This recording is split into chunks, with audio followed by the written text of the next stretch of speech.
some agents, stop wasting my time. But Yep. some agents were quite nice. When I first brought the idea that I was going to invest interstate, my parents were quite skeptical. They were A controversial one. Some people believe, buyers agents are driving up prices in certain parts of Australia. negative gearing. Essentially, you're losing a dollar to get 30, 40 cents back. Hello, everyone, and welcome to another episode of Passive Income Doctor. Today, we have a special guest, Johnson Lin, who is an optometrist by background and also recently started up Prime Vantage Buyers Agency. And he's done amazingly well with 6 properties in just under 3 years. Welcome to the show. Thanks, man. Thanks for having me. Yeah. So do you want to start kind of, what your day-to-day life looks like, if there's such thing as a typical day? Yeah. By trade, I'm a fly in, fly out optometrist worker. So I still do a couple days a week. I'm sort of slowly looking to transition into more full-time buyers agency, which is what I've been doing for some time.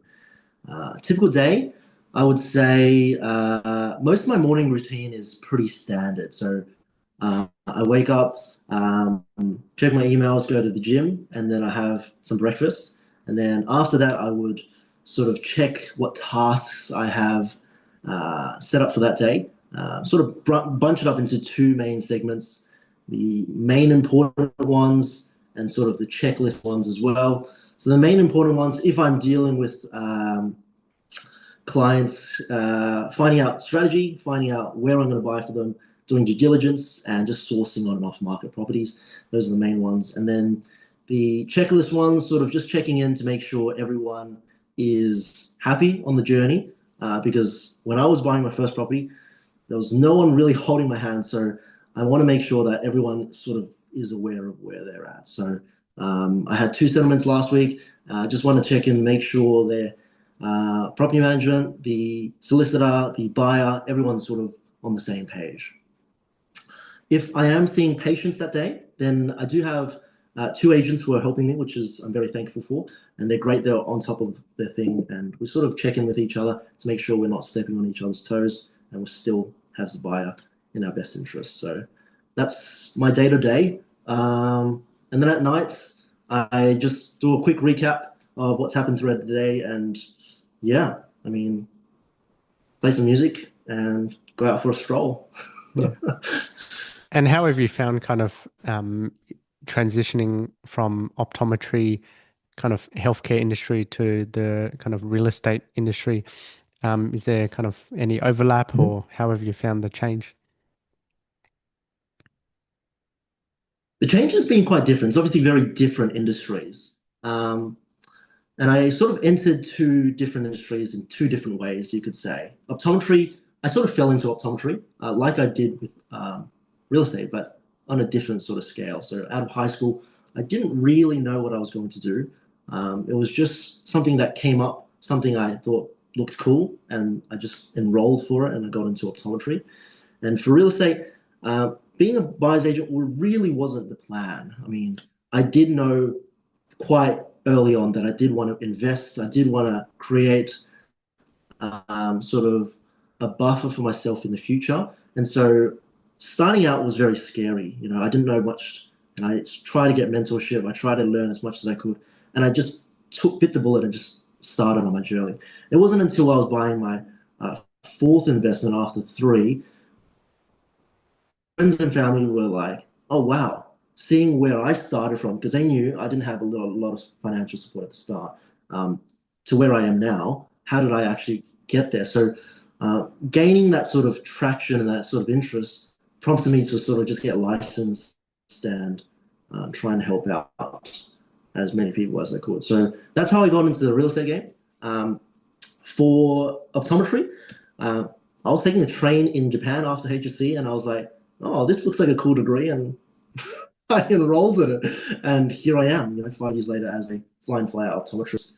I do enjoy it. I say working regionally in different up to different personalities, different types of people, different sort of backgrounds and ways of life, I would say, is even different to the capital cities like in Sydney. So it's quite interesting, and I have been enjoying my time as an optometrist. But I think I have found a new passion in the Yeah. more recent years. Yeah, it is interesting, isn't it? Kind of, obviously when you're kind of teenager in high school trying to decide, what career you're going to do for the Mhm. rest of your working career is quite difficult. And, nowadays a lot of people change jobs or change industries as well. So let's go back all the way, this podcast talking about, finances. What was your kind of money backstory? Like, what are some kind of discussions, if any, when growing up around money? Yeah. Well, growing up, I would say the family was more of a conservative mindset, saving, and if we were investing locally. So, quite a young age, I did realize that my parents worked quite hard for me and my little sister. And so I did develop that sort of mindset as to work hard and, try and make a good living and do the best for yourself.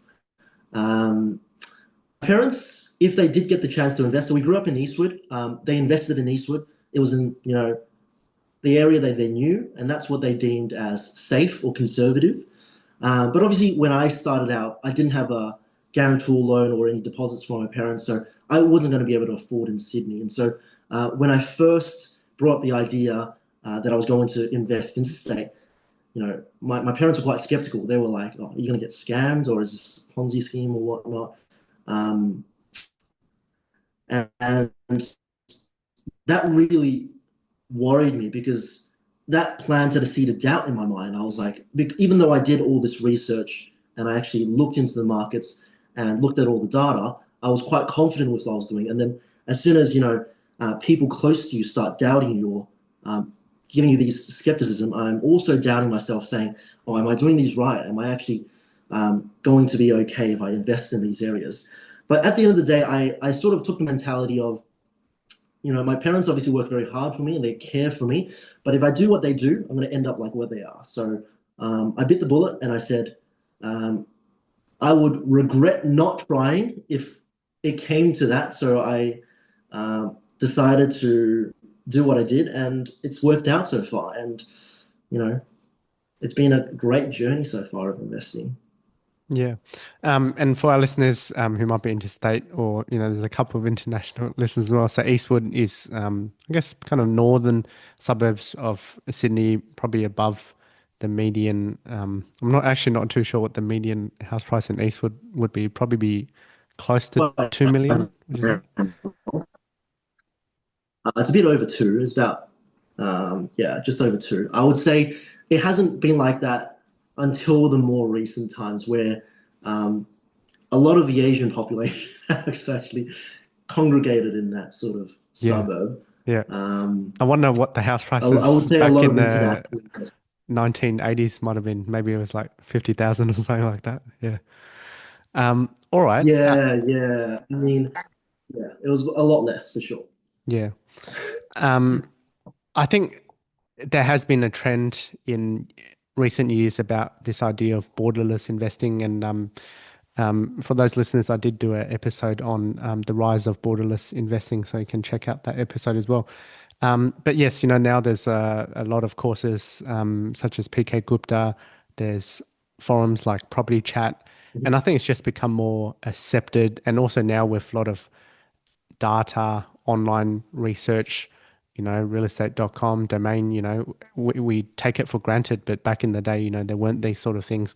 I think definitely it is much easier Mhm. to buy interstate. Um, what do you see in terms of kind of for example, older generation or older clients or even your parents, seeing the success that you've had, have they kind of changed their mind on interstate investing? Yeah, I would say even a few years ago, the abundance of knowledge probably wasn't there. You would have to go in person to webinars or seminars to actually get this information. Now, whether or not some of them were spruikers or not, it's hard to tell. But um, it would be much harder to actually get your hands on all this knowledge. And so it wasn't until, say, on the internet. Now, obviously, then it comes down to filtering, doing your own due diligence as to what's right and what's not, and what works for your strategy and what works for your risk appetite, and sort of filtering through all of this information that's online and finding out your own path. So that's sort of how I went about it.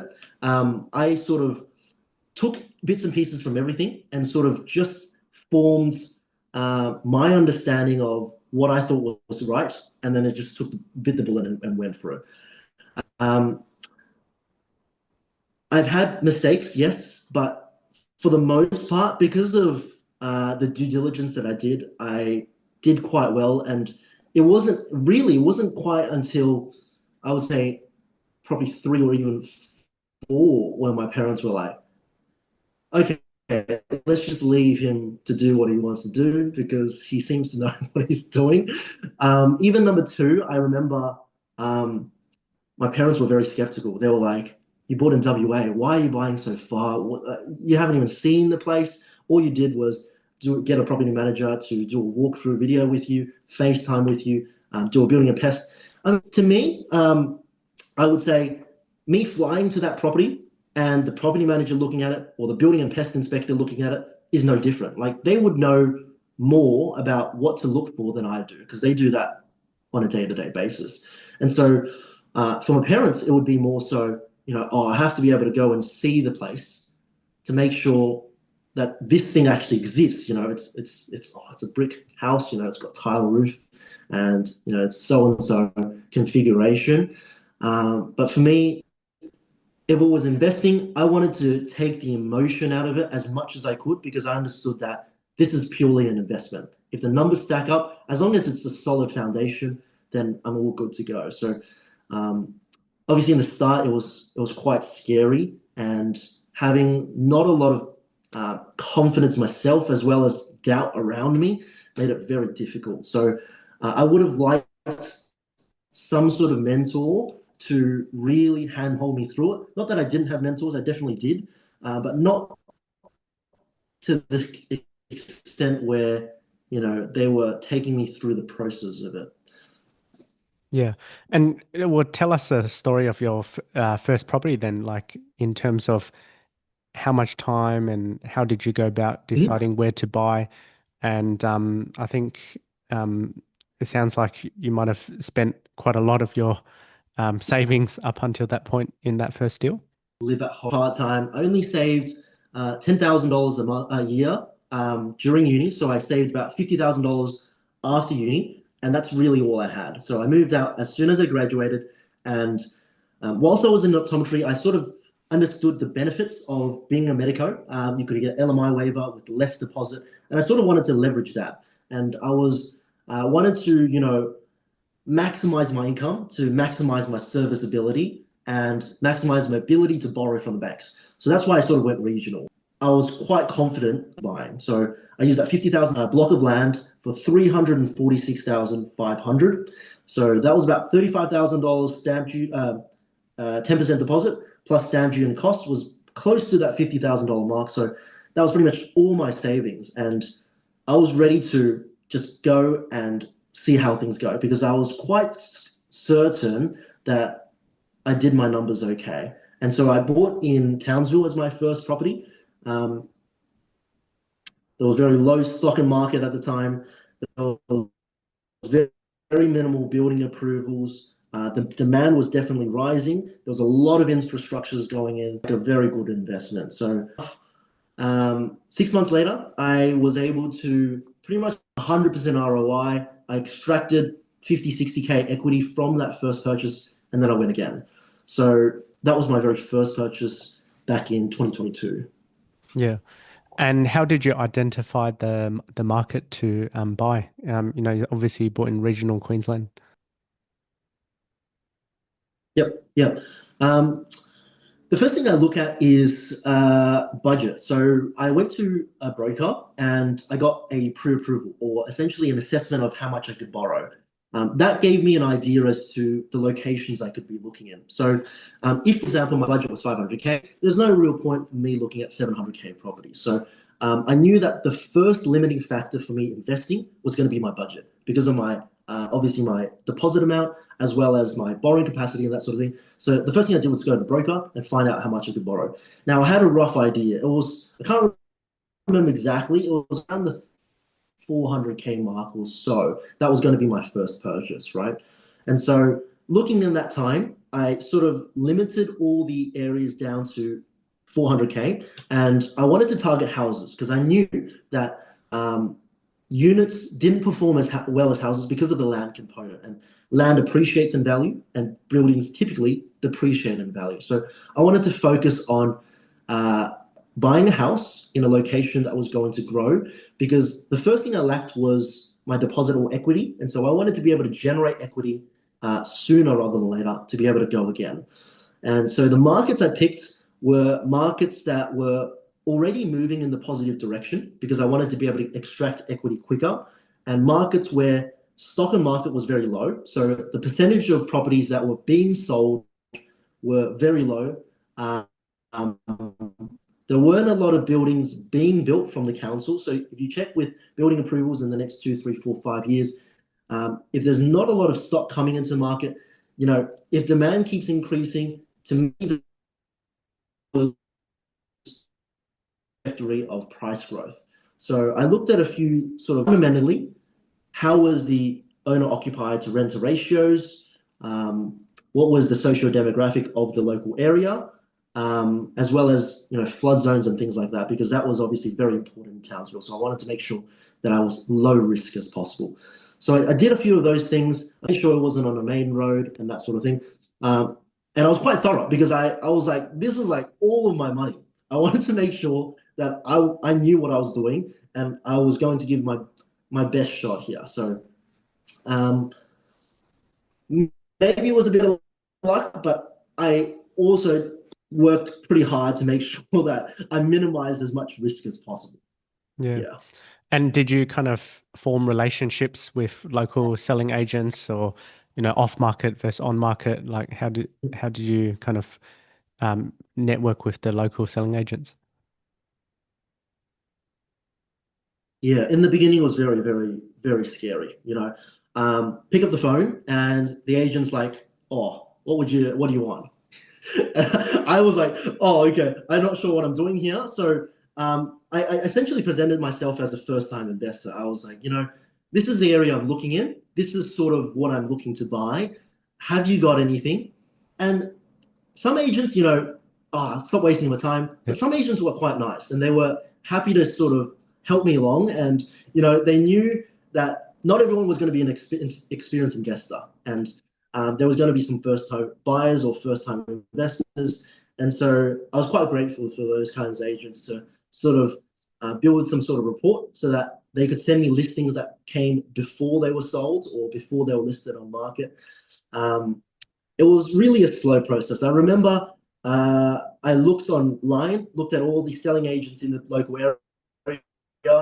I wrote them down physically on an A4 piece of paper,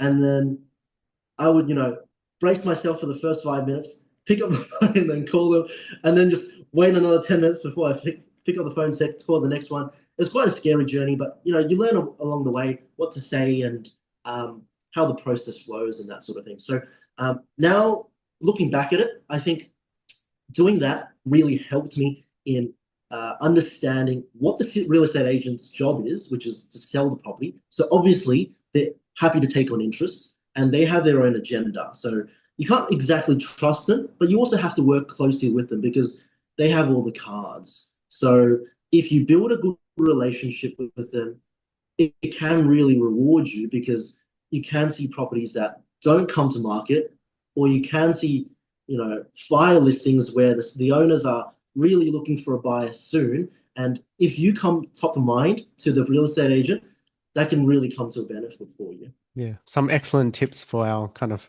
healthcare professionals listening in that are, kind of looking to buy their first home, first investment property. On a little bit of a side tangent, obviously I'm doctor and your optometrist background. I think talking to a lot of colleagues, some are kind of pursuing practice ownership as a path to vehicle for wealth creation or, trying to get ahead financially. But I think also as well, a lot of Mhm. people are worried about the risks of that and also, it could be, Medicare reimbursement, or it could be just the general business sentiment, a lot of maybe headaches. For yourself, like, did you consider kind of optometry business ownership? And what made you decide property as a vehicle rather than kind of say healthcare business? Mhm. Well, I wouldn't say I haven't considered it. I have considered it, but the reason I wouldn't say it was a very high likelihood is a few things that sort of bothered me. First of all, it was reasonably high upfront costs. So, I would have had to take out a loan or some sort of mortgage to buy the business or create a business or have all this stuff. So I'm already in the negative, and I'm really banking on the fact that I'm going to be able to generate a customer base or have this scale to a certain degree where it's going to be profitable. So to me, that really sounded like a gamble. And the practice also is very much dependent on location. So demographic, where you're sort of servicing, what sort of competition you have, really, limits you to how much you can potentially do. And if you pick wrong, it's very hard to relocate again Mm, because it's going to be a very expensive exercise. And so, unless you know the area very well, or there is an undersupply of optometry or GP practices, to me, wasn't something that I was very attracted to at the time. Um, I also did enjoy patient care in the regional setting now, and I would say if I had the mindset of you know, business in the back of my head, that would really also mess up my quality of care. I think I want to be able to just provide care without having any sort of ties to anything, and I think that's quite freeing for me. But I would say the first few points was why I sort of didn't go down that path is because to me, you're really trapping yourself in this location for at least the 10 years mm. to try and turn yourself profitable from quite a big negative at the start Yeah. with really no guarantees. And when you say location dependent, do you mean like in general kind of metropolitan practices work better or more profitable than regional? Or do you mean kind of location in terms of, um, if you have too many competitors, then you would suffer? Or like, can you expand on location? Yeah, yeah. I would say a mix of both. So, for example, you probably walk through Chatswood and see 10 optometrists on like two streets apart from each other. I would say competition is a big thing. And if you want to be able to distinguish yourself, you can obviously specialize in ortho K or low vision or pediatrics or something like that. But you're really getting into um, the finer detail of a specific thing. And to me, I just wanted to be able to practice broad spectrum optometry without having to trap myself to that one specific place. Now, whether Metro does better or regional does better, I'm not exactly sure. I'm sure there are practices that do better in each location. Um, but I would say it's more the mindset that I didn't want to be locked in to a certain place for, say, a decade without having any flexibility. So if I, for example, had a practice to even go on holidays, I would probably be thinking about, is that practice going to be okay? And Mm, that's yeah. quite a sort of burdensome worry to have, at least for an extended period of time. Yeah, I guess so compared to a property portfolio where yes, you still have to pay some attention to it, but probably much less and Yes. you've got property managers. Can you then run us through, so that was property number one in regional Queensland, and I believe you were Yep. able to extract equity to go for number two and then number three. Do you want to tell us about number two, number three? Yeah, sure. So after number one, I purchased number two about 6 months later, and that was pretty much using 90% of it was equity and a little bit of cash that I saved up about 6 months after purchasing property number one. And looking at the data, um, I saw WA as a prime, area to be growing. And, and at this stage, I was still getting a lot of skepticism. So my mom was like, "Oh, why are you buying all the way on the other side of the country for? You haven't even seen this location." And so that really got me thinking again. But I was already bit the bullet for the first one, and I double checked everything, and I was quite confident that WA was going to be the next market, which was going to grow.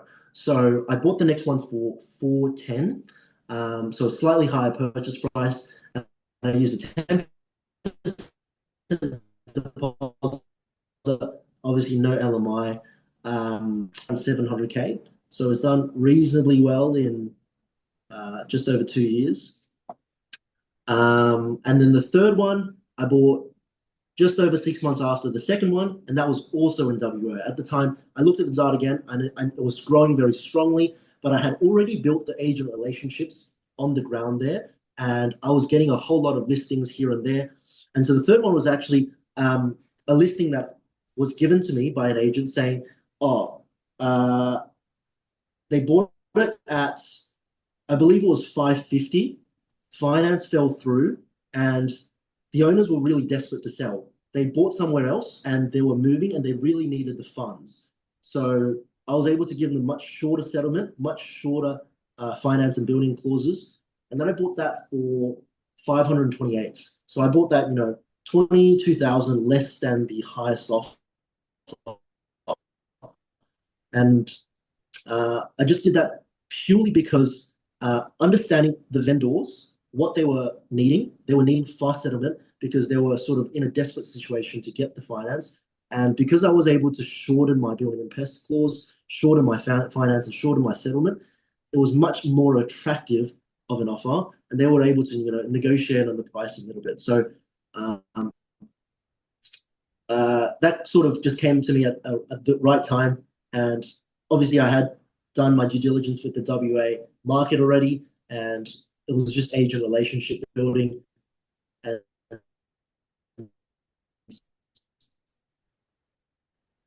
Oh, that was so number three. Yeah. yeah, So I got that for 528, 740 around there.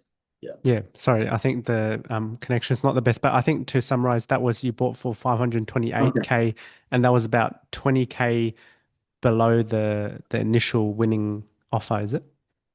Yes. Yeah. About 22K under the highest offer that it actually contract exchanged on. Yeah. Yeah. And you bought that, was it early 2023? All right. Yes. That was sort of just after mid 2023. Yeah. Yeah. And what do you think it's worth now? Conservatively is about 730, 740 based on comparables. Yeah, nice. Yeah. And in just about 2 years. So, well, Yeah, just over 200K in two two years. years. Yeah. Yeah, yeah. And from there, I believe investment property number four and number five was in Newcastle, in New South Wales. Yes. So, growing up, my dad was in the trade business. He was a builder, so I did go work with him when I was younger. So I sort of learned bits and pieces everywhere. So I sort of had a mindset that I wanted to do my own renovation. And so um, the Newcastle one, I waited a long time. I looked on the market for 8 months or so, calling agents almost on a daily basis to find this deal.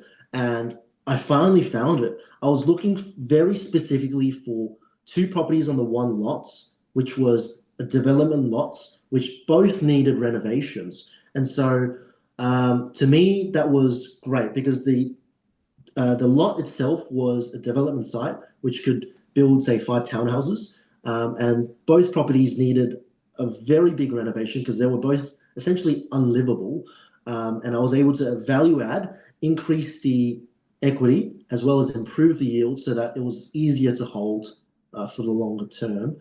Um, so I did that renovation, and then after that, uh, I plan on say, developing the lot later down the track when I have more funds, because right now I don't have the funds to do that big of a development. So I'm also land banking on that, keeping the assets as cash flowing so that it's not as hard to actually hold that asset for me. Since I'm still single and obviously on one income, I don't want it to be too burdensome on my lifestyle, just to be able to hold this big asset.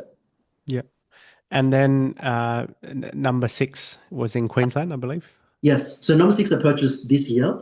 Um, that one was it went online auction. I was watching it in a location that I was purchasing for clients as well. Um, the highest offer, it actually transacted at online auction for 630. Um, now the Queensland auctions are a little bit different, especially the online auctions. You can actually put conditions in there. It's not essentially unconditional. So the first offer, 630, I had finance, building, pest conditions. Now, unfortunately, it fell through on the finance conditions, and then it went to the second buyer.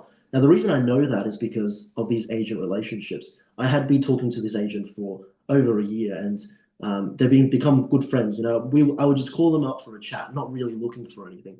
And I think that's a valuable thing, that if people are looking to develop relationships with agents, treat them as a human being, because don't just call them up if you're really needing something. They appreciate, a hello here and there as well.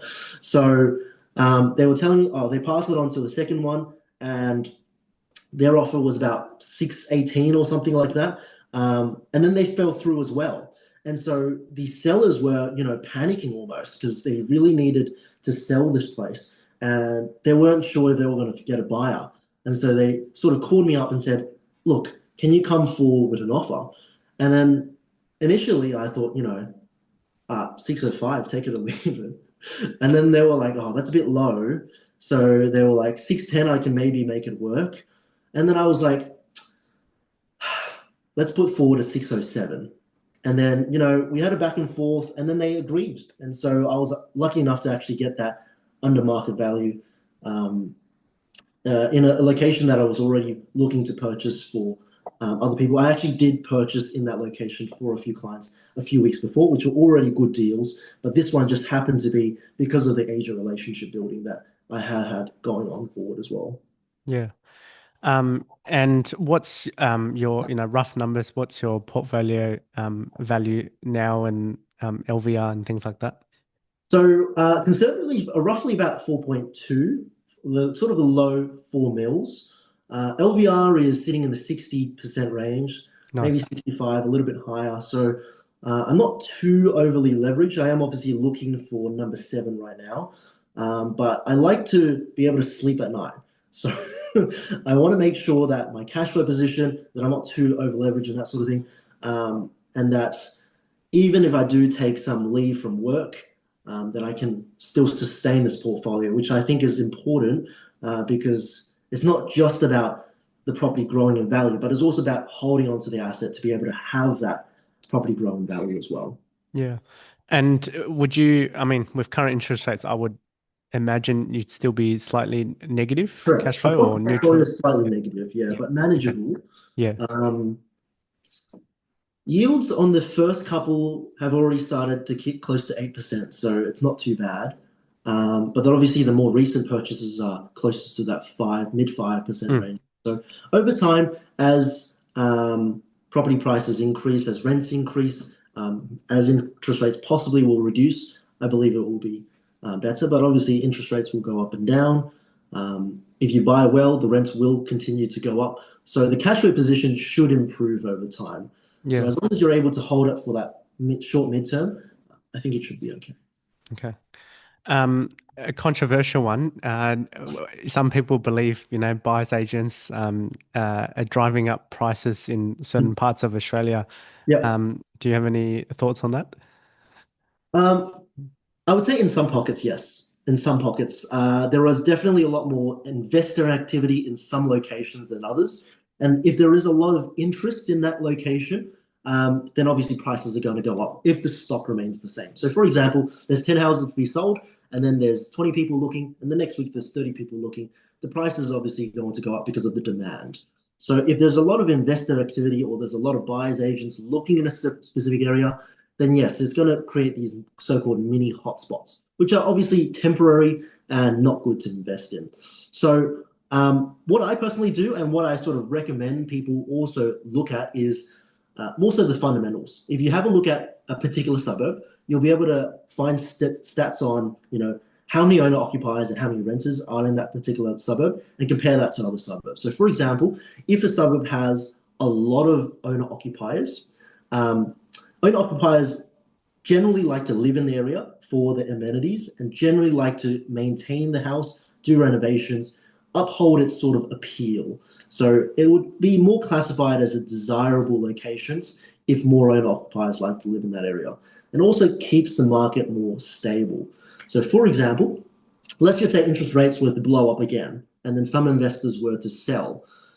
Locations where there is a lot more renters, the prices might be more volatile because obviously more houses are coming to market, people needing to sell and that sort of thing. So if you're looking at areas which have more owner occupiers, generally speaking, it's much less volatile, much less risky in a sense. So that's the first thing I would sort of look at.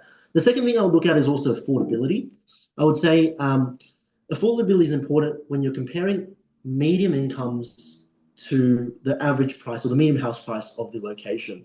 And the reason I think that's important is because when you're looking at investors, there also needs to be owner occupier demand and people buying to actually live there. If people are not buying to live there or can't afford to live there or priced out of it, sooner or later, when the investors are priced out of it, then the market's going to stagnate. So there has to be competition from both sides. People looking to live there and people looking to invest there. If there's a lot of people looking to invest there and it's really unaffordable for the local residents, to me, that's not a good sign.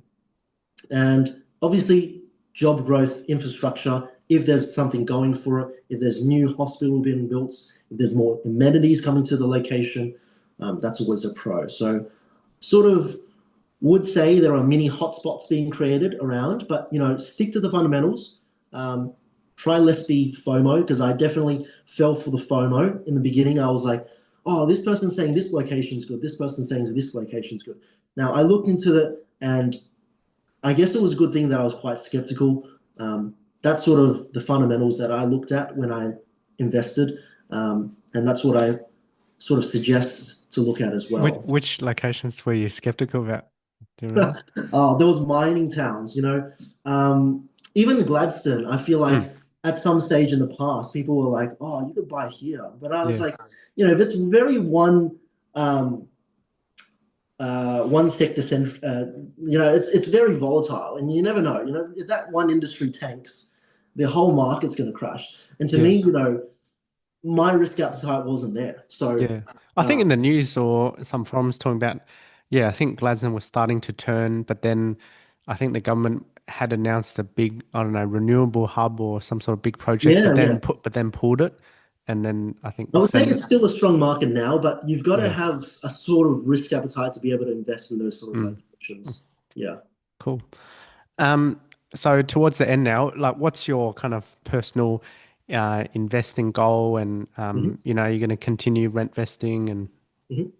Well, to me, from a numbers point of view, rent investing is always the smartest way. But obviously, not everything is about money. It's not everything is about, um, you know, getting the most amount of money possible. So unless my lifestyle changes, unless something happens personally in my life, I think for the time being, I'm going to be rent investing.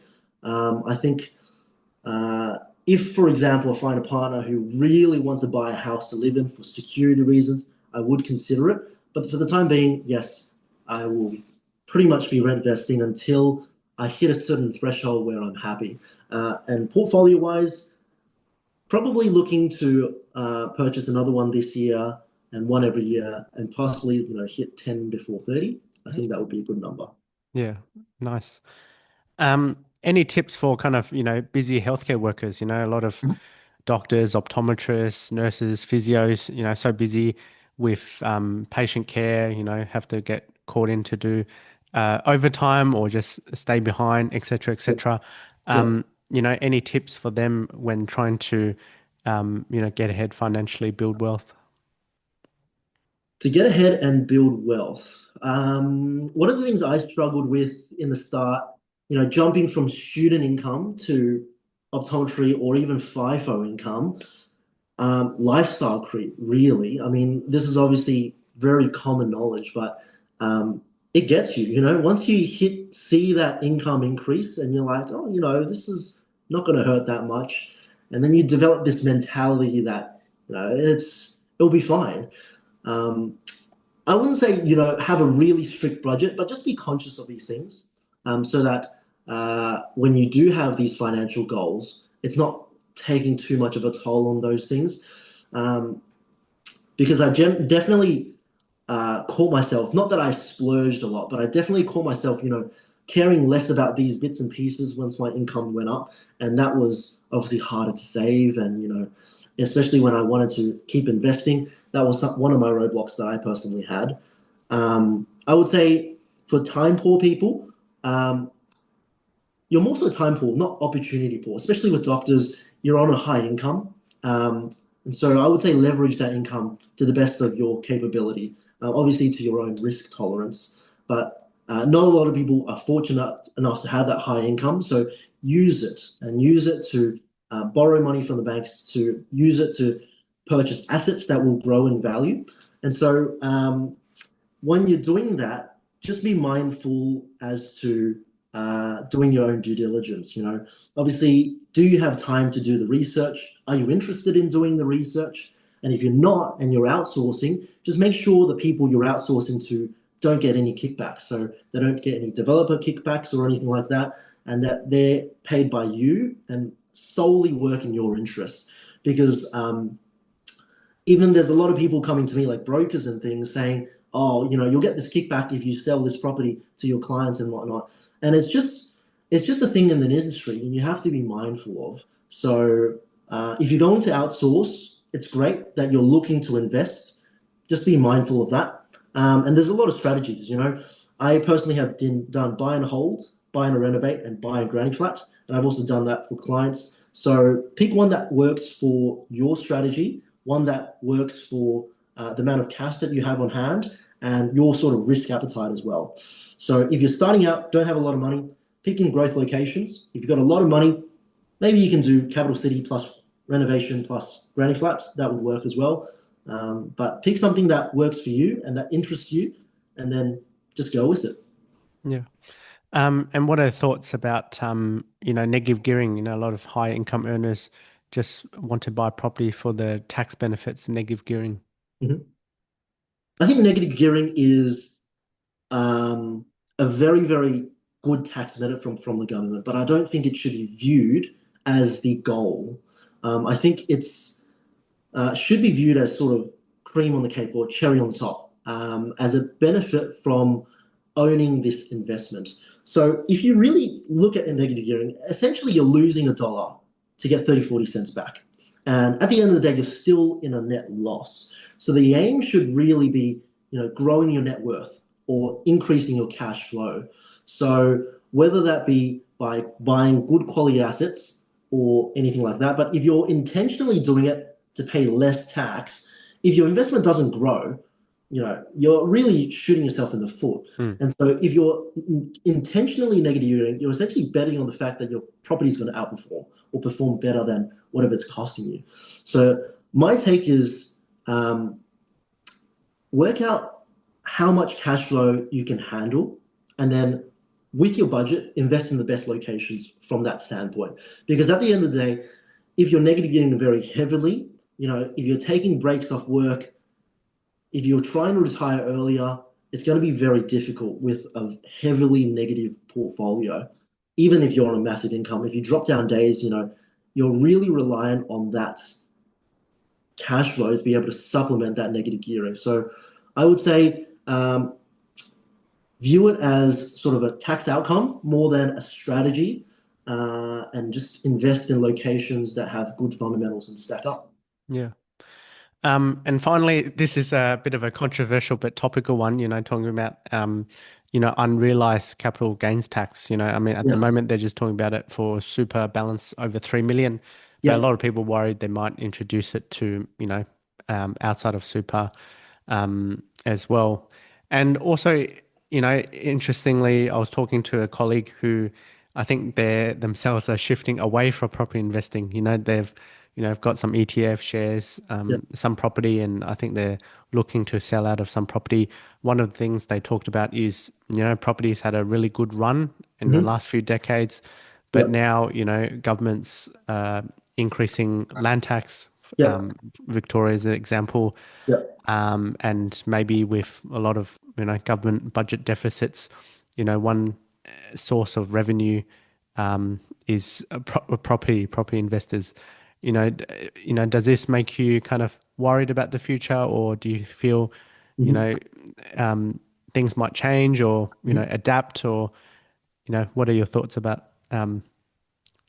increasing costs? Insurance, I think, is another Yeah. one Yeah. raised. Some certain areas, I think insurance premiums have gone up, 20-30% in a year. What headwinds might there be for property? But, what makes, or on the other hand, what are some tailwinds? Yeah. Well, to me, there are a few things that attracted me to property. First of all, the ability to leverage. Now, you can obviously leverage stocks, but it's a bit different.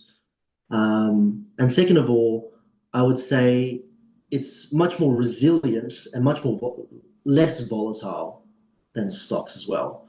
Now, property is tied very strongly to the economy. So, unless there's a huge impact on the Australian economy, I don't see it really going to be something that's going to crash. Now, this might not be a good thing, but a lot of the time I also refer back to who's running the country. If you have a look at all the politicians and their property portfolios, a lot of them have a lot of properties. Now, I'm not saying that's a good thing, but it's very unlikely that they're going to be shooting themselves in the foot. And so, if the people who are so-called running the country are, holding this many assets, I'm just sort of following in their footsteps and saying, this is going to be a asset class that is going to be resilient, that is going to be tied very closely to the economy. And to me, I also think any sort of government policy will have less impact than my personal mentality or my own investing Mm, journeys. So my own actions, my own mental philosophy, and my own dedication to improving my financial future will have, more impact on myself than any sort of government body or scheme or anything like that. So um, I would say, obviously invest wisely, invest to your risk appetite, and obviously don't over leverage yourself and things like that. But um, I don't think what's coming is really scaring me. That's all I can say. yeah, awesome. So, thank you very much for coming onto the show, sharing your thoughts, and again, props to you. Mid to late 20s, 6 properties in under 3 year time period. It's really inspirational seeing, um, yeah, a lot of people doing amazing things. How can people kind of find out more about what you do or connect with you? Yeah, well, thanks, Dan. I mean, I really appreciate you creating this podcast, which is um, why I sort of watch these videos because I think there is a lot of things that can be more openly talked about in the healthcare space, including investing and that sort of stuff. Well, I'm always happy to have a chat if anyone is looking to just um, improve their own financial literacy or invest as well. You can find me on most socials, Instagram, for example, prime.vantage, or just email me, johnson at prime.vantage.com.au. Yeah, I'm happy to have a chat if anyone's interested in property. Yeah, awesome. And thank you to all our listeners who've tuned in for another episode of Passive Income Doctor. See you on the next one.